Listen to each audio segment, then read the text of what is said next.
happened, and she was like, oh, I didn't really want to get into it. Then why are we here? Then why are we here? Why are we here? Hey guys, and welcome back to This Is A Read.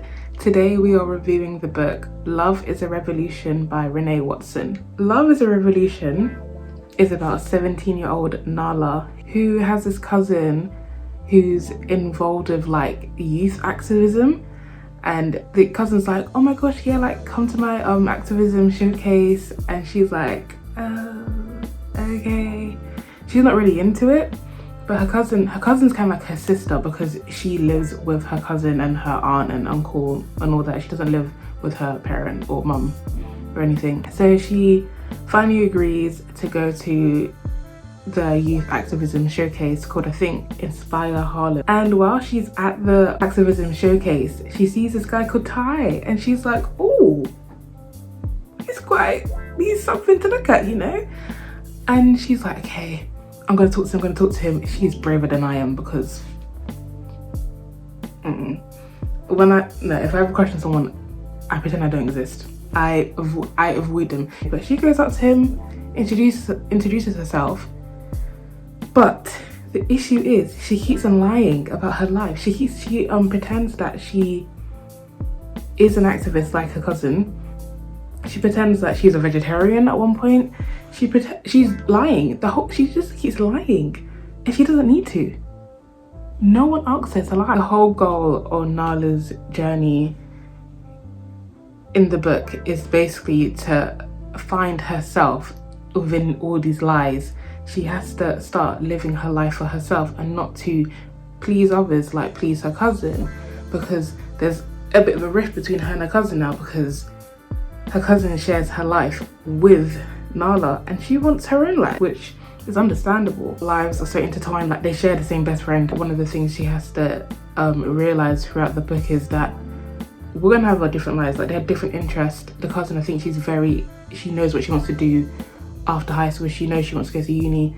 Nala's like, I don't even know what kind of course I want. I don't even know what I'm interested in. She does ask a really good question of, how do you know when you're actually doing something for you and not to please someone else? Because sometimes when you think that, oh, I'm gonna, try really hard in school to prove to myself, but when you actually think about it, you might be doing it to prove to a friend or to prove to a parent. How do you actually know when you're doing something for you? An amazing aspect of the book is that Nala is a plus size girl, and that's basically it. Like her storyline isn't about her being overweight.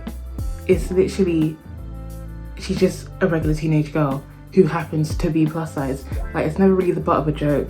It's not like a whole page breakdown on the guy likes her, but even though she's overweight, it's literally just she likes this guy, the guy likes her, well, her, and that's it. There's no revolutionary, oh my gosh, yeah, finally someone's into me because I'm overweight. Like that doesn't really happen. If you're looking for a book that has positive plus size representation, then this definitely is a book for you, because she's not the butt of a joke of anything. This book did teach me that I'm not really into romance novels. There were some really cute parts in the book. Oh, there was a bit in the book. That was so sweet. They were on a train, right? Her and Ty, the love interest, Nala and Ty. They were on a train, and it just kept on going on the train, like from like the destination to the next destination and going back and forth, because they were so engrossed in the conversation. They were spending more time. That was very cute, and there were like lots of other cute scenes too. I'm just not really a romance person. I realized it as I was reading it. I was like, yeah, the book, it's a cute book. It's just at some point I was like, okay, all right, I'm kind of tired of this now. There were some really funny parts of the book, like when she was they asked her to speak, well, someone set her up to speak at an event, even though they knew she knew nothing about activism. They asked her to speak up, and that speech was terrible. That was a horrible speech. That was a bad speech. terrible. And sometimes you will be reading it and thinking, if I was Nala, would I have lied about that? Some things, I'm not gonna lie, I would have lied about. Me too, I would have lied too. But she was excessive though. She was lying to the grandma, she was lying to the cousin, she was lying to herself, she was lying to herself. I don't know who he met. He didn't meet Nala, he met someone else. I don't know who he was dating. My cons of the book would be that some parts of the book began to drag. Like after the climax, when things were exposed about Nala, or like she revealed some things to the reader or to the other characters, after that climax the book could have ended. They literally dragged it for like a couple more chapters and at a certain point I was like, okay, it wasn't boring, it just was, okay, we're trying to find the ending, just get to the ending. Like we're trying to do like another journey to the ending when we could just get to the ending. Love is a Revolution did teach me that not every book has to have such a dark meaning. However, I feel like the more interesting storyline within the book, in my opinion, was her relationship with her mother.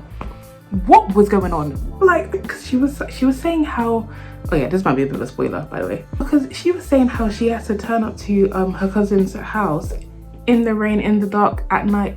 What happened? And she was like, oh, I don't really want to get into it. Then why are we here? Then why are we here? But when she was like, oh, I don't really want to get into it, I was so annoyed, because get into it. Like, what? Why are you and your mum in beef? And the mum, she was just so like closed off to Nala at one point. Even Nala was like, should I say hi to her, yes or no?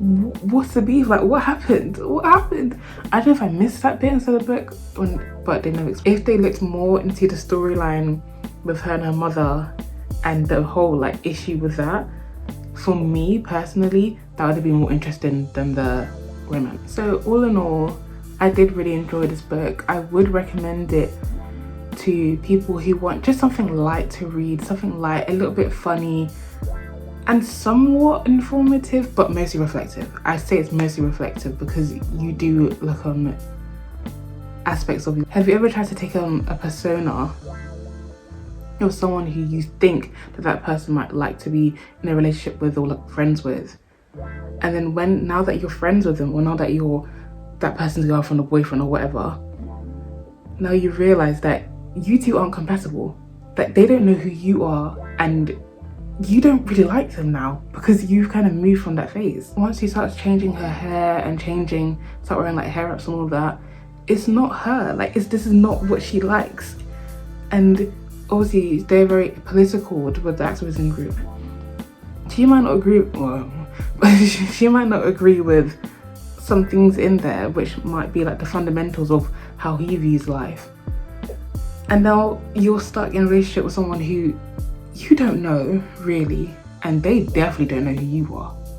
Even though I'm not really into romance, if you would like me to read more romance books, or you want to get my opinion on another romance book, do like give me suggestions. Which one do you want me to read? You can let me know on my Instagram. If you type in Azara Read, I usually do come up as This Is A Read, which is the same name as this channel. You can DM me there, or you can comment below on the YouTube. And please don't forget to subscribe and like, and if you're watching this on Instagram, please follow. I don't know where it is, somewhere around here, but please do comment your thoughts. If you agree with me, if you disagree with me, if you love the book, if you hated the book, tell me why. Thank you again for watching my video. Let me know if you actually do end up buying the book or not, and I hope to hear from you guys again soon, and see you guys later. Thank you, bye.